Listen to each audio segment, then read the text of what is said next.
Omagyantimirandasya Jnananjana Shalakya Chakshurunmilita Yena Tasmai Shri Gurave Namaha Shri Chaitanya Manobhistam Stapitam Yena Bhutale Swayam Rupa Kadama Dadati Swapadantikam Vandeham Shri Guru Shri Yuta Padakam Shri Gurun Vaishnavamsha Shri Rupam Sagrajatam Sahagana Laguna Tanvitam Tam Sujevam Sadvetam Savadhutam Vaidana Saitam Krishna Chaitanya Devam Shri Radha Krishna Padan Sahagana Lalita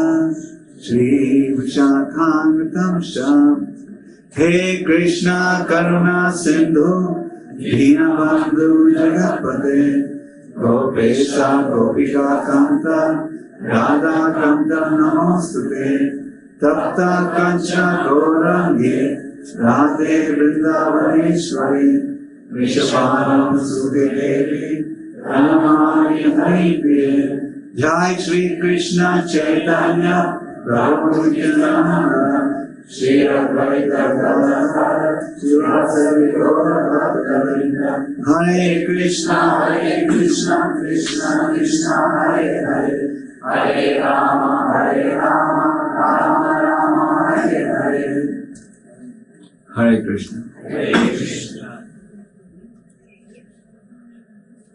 So we are all participating in an initiation ceremony. The initiation ceremony is being held in the presence of Srila Prabhupada, and very soon the deities are going to be opened.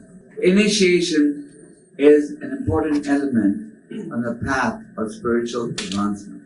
Chaitanya Mahaprabhu recommends that one should accept shelter and initiation from a bona fide spiritual master.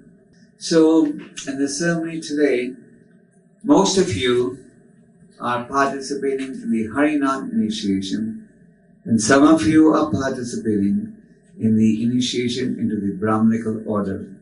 I would like to read to you devotees a very important verse from the 4th canto that symbolizes the importance of initiation. Kem janave svir veha shokra savitra yagike kamaver vadhi prokte pum sopi vajayusha. I made all of you repeat the translation because this verse very nicely describes the different births that one can possibly realize. Now the Muni is explaining this verse to the Prachetas, and he's talking about civilized human being. A civilized human being is one who understands that the goal of life is self-realization. And an uncivilized human being is one who understands that sense enjoyment is the goal of life. So the first birth for a civilized human being is from the womb of the mother. This is called Shokra Janma. And this is common to human beings and also animals. The next birth is realized when one accepts initiation from a bona fide spiritual master. And this birth is called Savitra.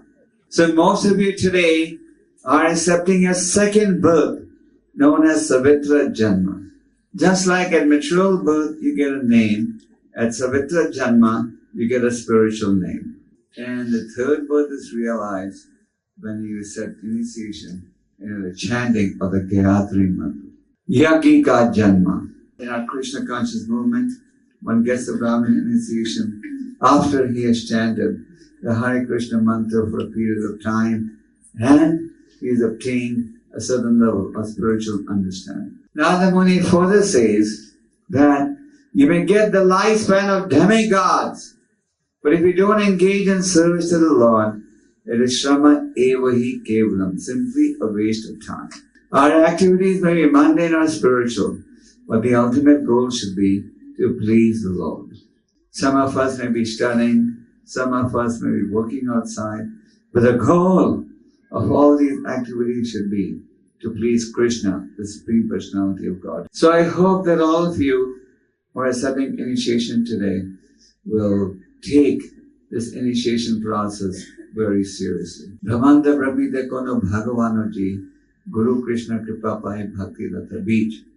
After traveling through so many millions of births and deaths, this the fortunate soul received Bhakti Lata Beach, the seed of Bhakti.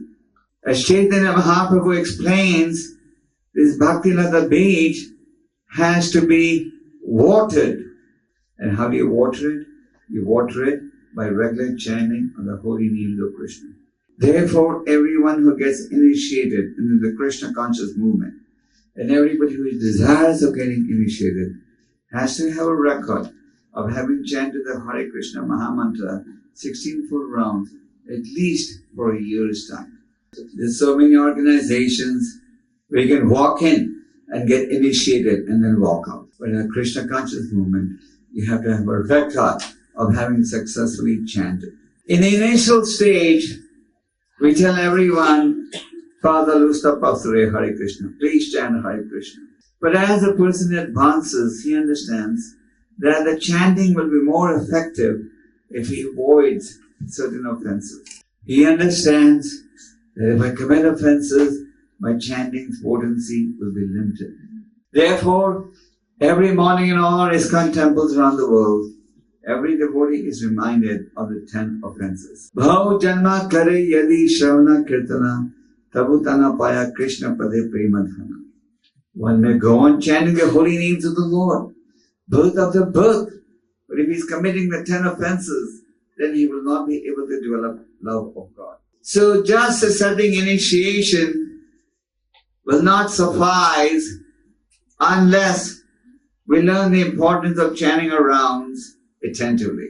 One should not think, now I'm an initiated devotee, so I'll become a big man and falsely become proud. Krishna Das Kaviraj says, tie the Tinada Pisuni Chena, Shikshasaka, 3rd sloka, around your neck, so that all the time you're reminded about the importance of Tinada Pisuni Chena shloka. The 10 offenses to be chanted, to be avoided in chanting the holy names of Krishna.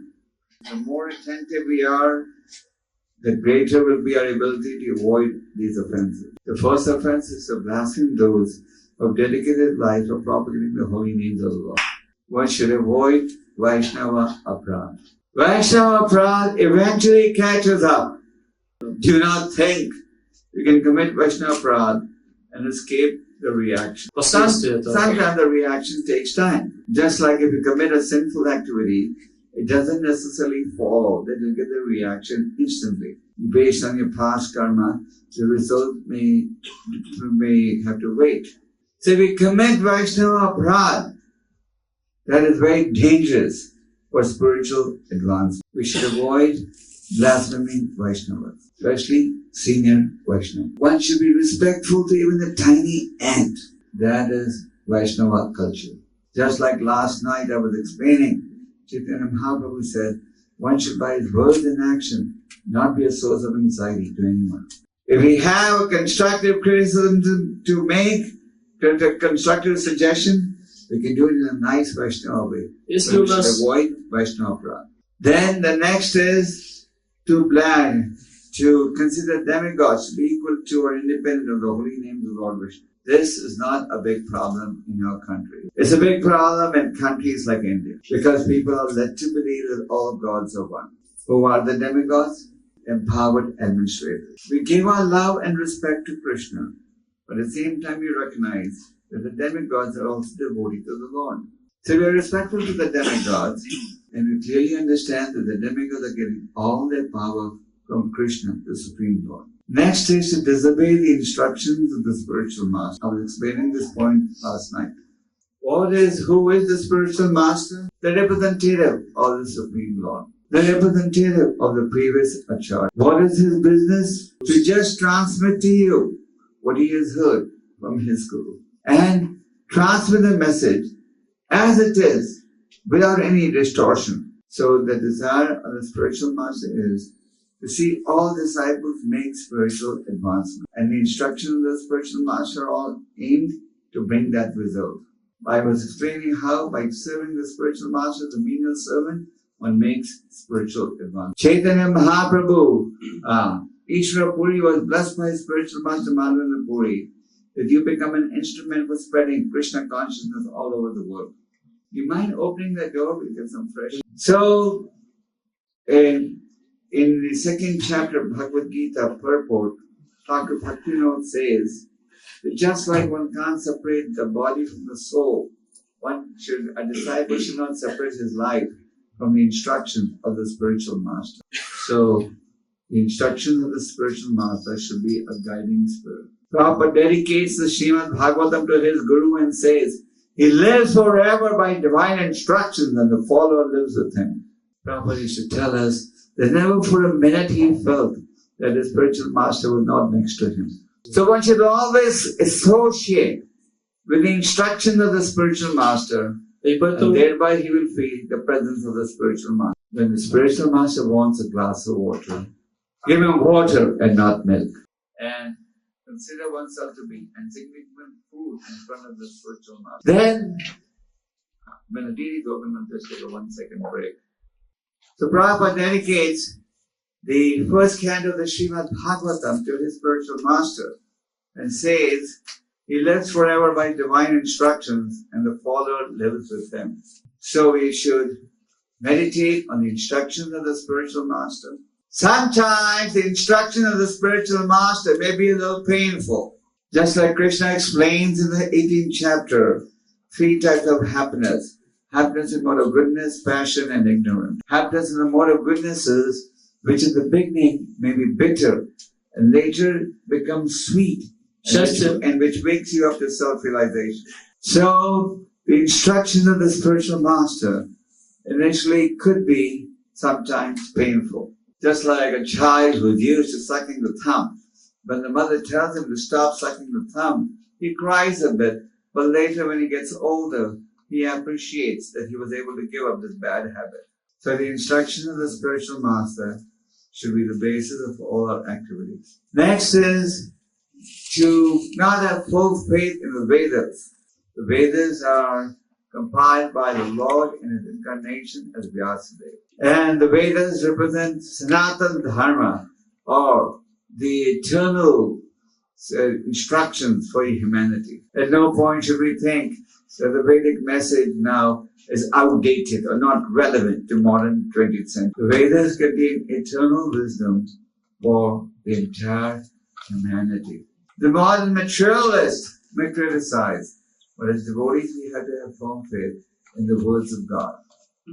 So we must understand that the Vedas are not different from the Lord. Then we should not undermine the value of the holy name.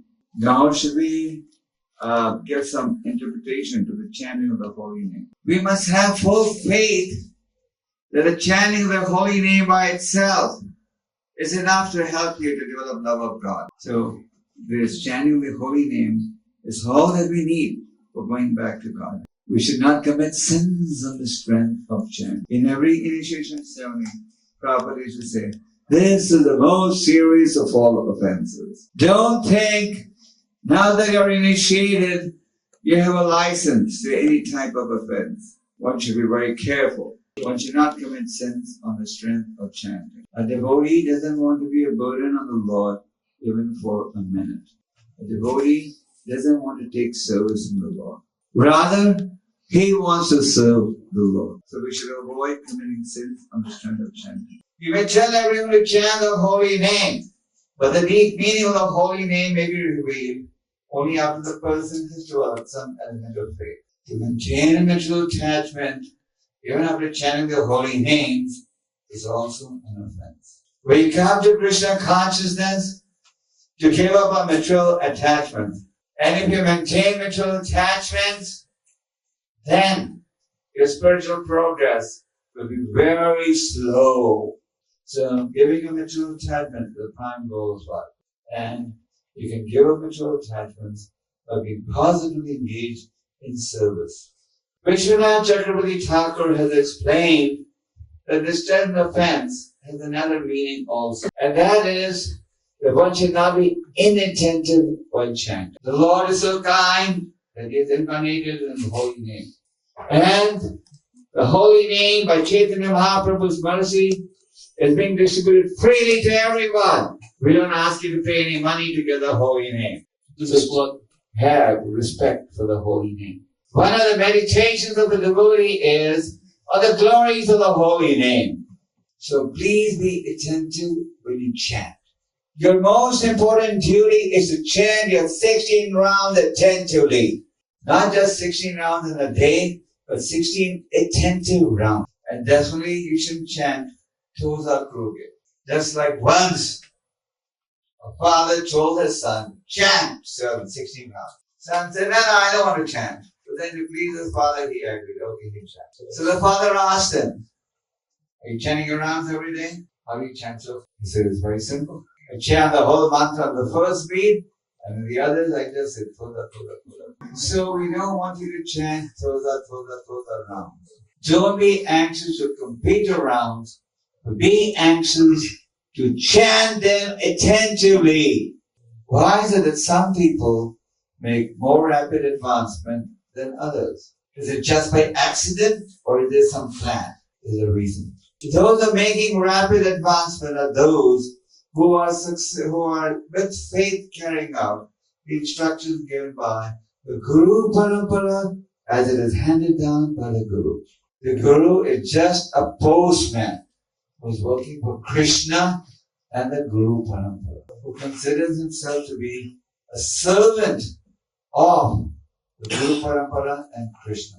At one time, we were all initiated by Śrīla Prabhupada, like all of you are accepting initiation today. The parampara has to go on for the next 10,000 years. And one day, Krishna may place the responsibility upon some of you. So the Guru is just a postman transmitting the message coming from Krishna, handed down to the different spiritual masters. Just like a fruit, if it has been handed down from the top of the tree to different people and different branches, and by the time it reaches the earth, it is intact. So please take to the chanting seriously. The more respectful you are to the holy name, the greater will be a spiritual advance. You should chant as far as possible. Try to chant your holy name 16 rounds in the morning hours. If for some reason you can't chant in the morning hours, then complete it in the day, but complete it when you're fully conscious. Don't chant it in a half asleep mood. Then hear every syllable properly. Sometimes you may chant all the time, 24 hours if possible. That would be the best. You can chant while walking, you can chant while driving, you can chant while cooking, you can chant while sweeping the floor. But your 16 rounds and 25 on 𝐃𝐢𝐬𝐭𝐫𝐚𝐜 should be chanted with full attention and not while doing your other errands. Along with the chanting, we recommend strong faith in 4 regulative principles. No meat, fish, or egg. No onion and garlic. It's tamasic food. It's passion. No intoxication, including no vodka, chai, coffee. We even avoid colas because it contains a tiny portion of intoxicant. And no gambling and no illicit sex.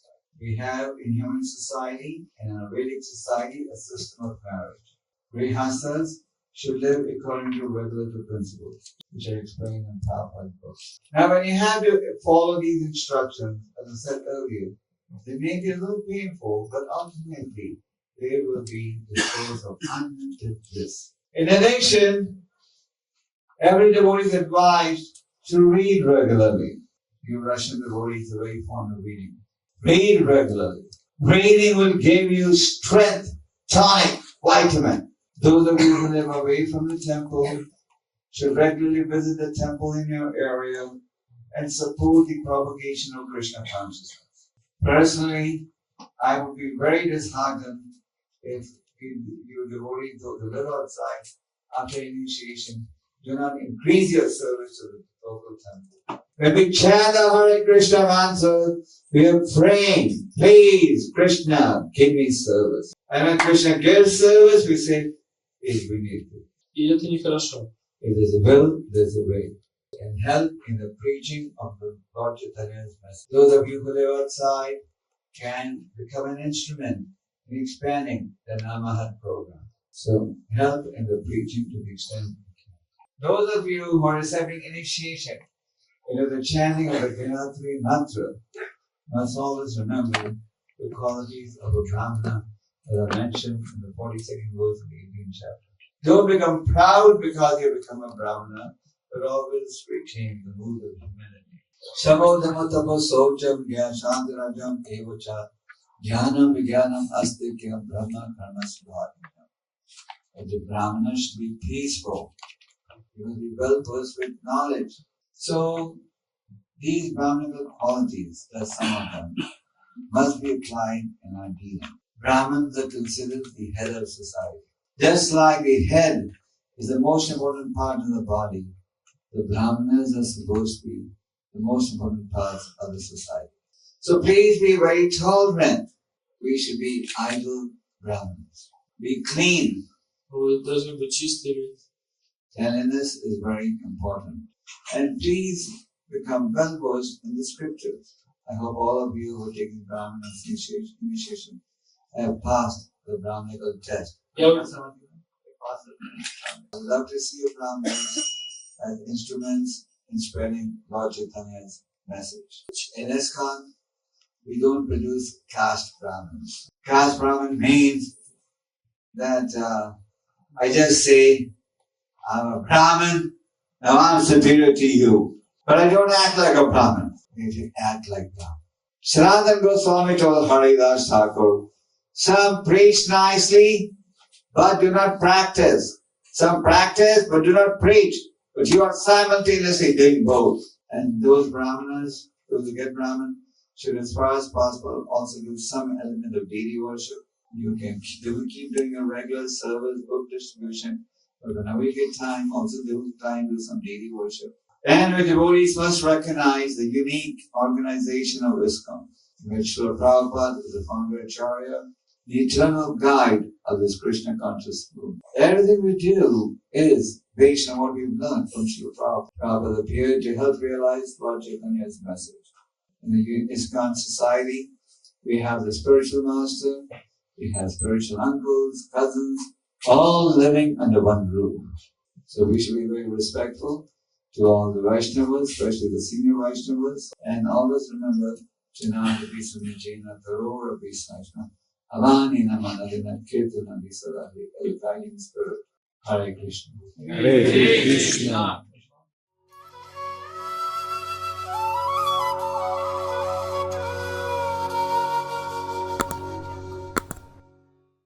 Hare Krishna, Krishna Krishna,